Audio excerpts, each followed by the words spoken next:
The president hasn't weighed in when he's been asked about it several times as well. I think the reality is at this point in time, given the fact that they knew that this transpired November 2nd, it's been more than 2 months before this became public. There are certainly growing questions and significant growing political pressure at this point. It's going to be interesting when President Biden takes questions later tonight in Mexico City, whether or not that's a sustainable position to have. But at least at this moment, no significant responses beyond what they said last night, guys. So if then Vice President Biden took classified documents with him and held them for years and criticized former President Trump during that same time that he had those classified documents, and only after it was uncovered did he turn them back. I wonder why the press isn't asking the same questions of him as Vice President taking classified documents that they were asking President Trump.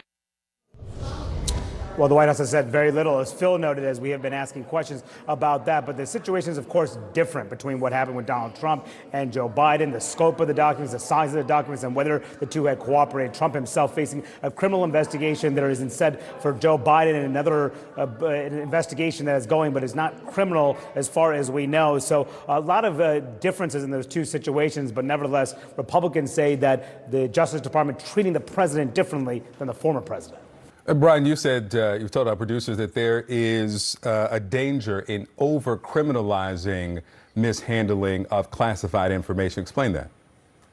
Yeah, because of the criminal statutes that are out there that are old and quite vague, almost any mishandling case could potentially be shoehorned into a criminal investigation. But going back to my prior point, because this type of mishandling happens all the time, and now it's become such a political football with all three last presidential candidates being investigated, I do worry about, while we need to take this all seriously and it needs to be investigated, I do worry about over-criminalizing it, things that should ultimately be security violations sometimes.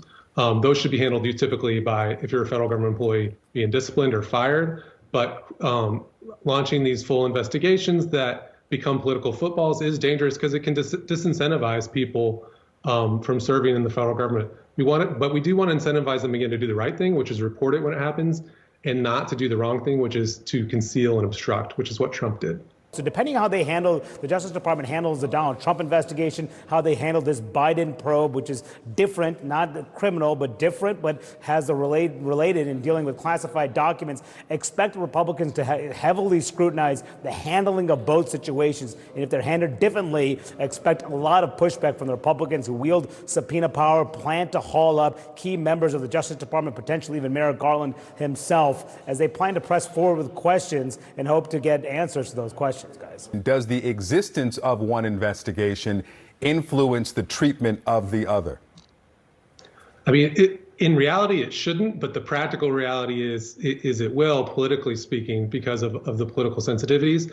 But I do think from a criminal law perspective, in terms of the Department of Justice precedents as well, they are, at least based on what we know so far, very distinguishable cases where the Biden case is not one that would normally rise to the level of even a criminal investigation, where with the Trump case, as we've talked about, there are all the aggregating factors. Most notably is the obstruction element that make it different. And I think if one potential impact of this could be, maybe the Justice Department zeroes in on that obstruction charge and focuses on that and considers dropping charges under the espionage related to the documents themselves, but we'll see. The White House counsel's office is now responding to the news that classified documents were found in President Biden's private D.C. office in November. In a new statement, they say that they're limited in what they can say now because the Justice Department is looking into the matter and that further details may be shared in the future. Okay, well, since the news broke, the White House has refrained from commenting. We're standing by for President Biden to take questions in Mexico City. First, the classified material found in his private office. What kind of documents were there? Congressman Mike Turner, the chairman designate of the House Intelligence Committee, sent a letter to the Director of National Intelligence, Avril Haines, today, requesting that she, quote, conduct a damage assessment after it was discovered that President Biden and his team had inappropriately taken with him in 2017 to his private office at the Penn Biden Center in Washington, D.C., 10 classified documents from his time as vice president. Those documents were discovered last fall by Biden's personal lawyers right before the 2022 election. They say they reported it immediately to the National Archives, but the possession of these documents was only disclosed to the public yesterday, months after the election. I think whenever it had been disclosed, it was going to be a big story because of Donald Trump. A source of mine familiar with the National Archives said that in looking at this material, they think this was an honest mistake. We don't know yet, but the way the personal lawyer found this is he's going through a box. He sees a manila folder that says VP Personal. It stands to reason whoever was packing up the boxes may have seen that folder, didn't look in it, and put it in the box. We don't know yet.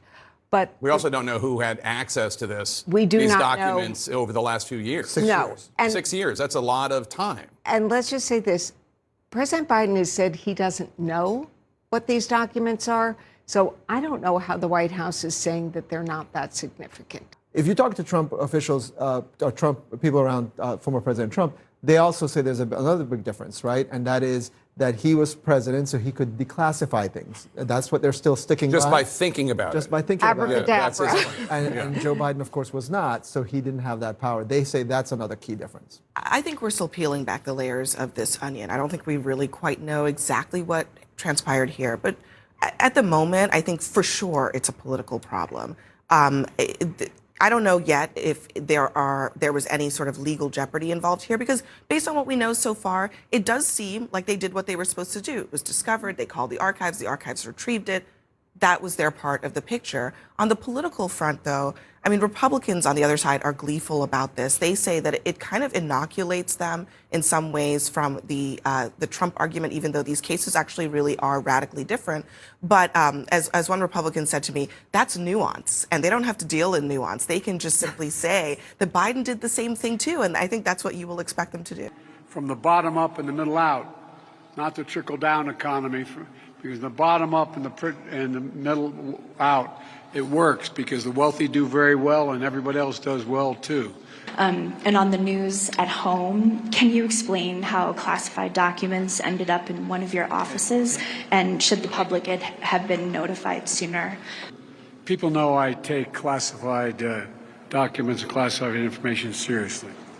When my lawyers were clearing out my office at the University of Pennsylvania, they set up an office for me, secure office in the Capitol. When the 4 years after being vice president, I was a professor at Penn.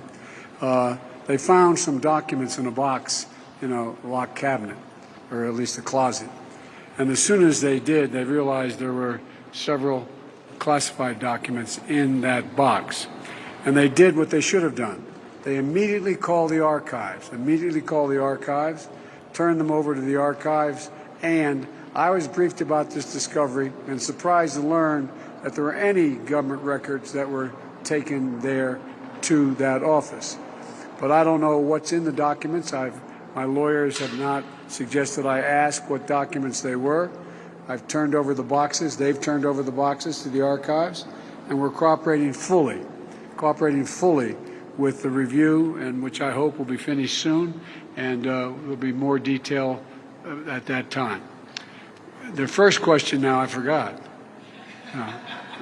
How did these documents get there? This is back from when he was vice president, so there's a timeline that they would need to reconstruct, and this is many years ago now, presumably, that documents have been in a place that is not cleared for classified storage, and there would be questions about who potentially saw those, how long they've been there, and how they got there. And did they have security clearances to actually go through those documents? That's going to be investigated as well. And Wolf, I think we have to underscore how different this is from what happened with the Trump Mar-a-Lago documents.